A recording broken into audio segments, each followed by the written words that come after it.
So how can we respond to some of the BANT answers that our prospects provide us with? In this video, I'm going to share with you some words that you can use in response to those questions to make sure we find out as much information as we can and really get to know our prospect so it gives us the best chance possible of winning the business. So one of the first things that's really important to do is when we're having a BANT conversation with a prospect is we may find that the prospect doesn't actually want to give us some of those answers, especially people maybe in the procurement area or in senior positions don't want to give away too much because they may feel that if they give away too much, you're going to use it and take advantage of them. I know that's not your approach, but many prospects feel or have been treated badly in the past by salespeople that are obsessed about themselves and not about them. And so they're sometimes reluctant to give information across in a certain way. So if, for example, you get a prospect that's really been a bit cold and maybe not warming to you and giving you some of the answers that you might want, or even actually says to you that they don't want to provide some answers to those questions, then I would suggest using this as a response. I do understand that sharing information like this can sometimes be difficult, but my goal is to help you achieve what you want as a company. And I can't do this unless I understand more about you and your situation.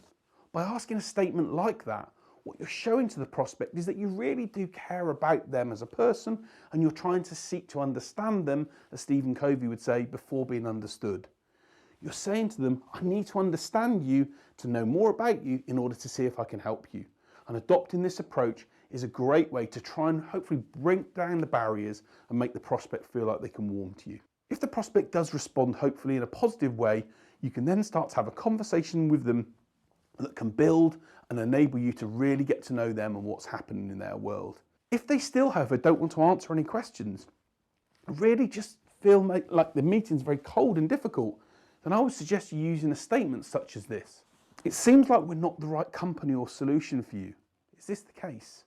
What that does is two really important things. The first is that it enables the prospect to come back and say, yes, that is the case. I'm not quite sure why I'm here and I'm not sure why I'm doing work with you as a company. And in which case then we can then try and understand why they feel that way.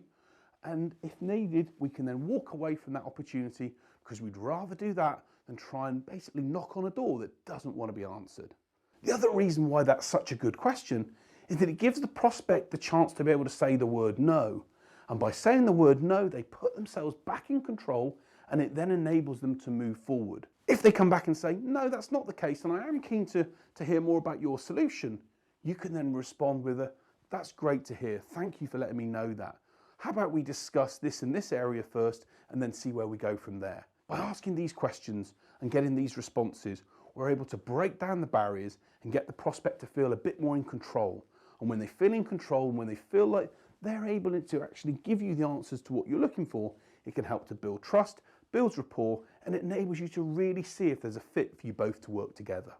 One of the first things to consider when you're having a conversation with a prospect is to actually know what you want as a salesperson from this conversation.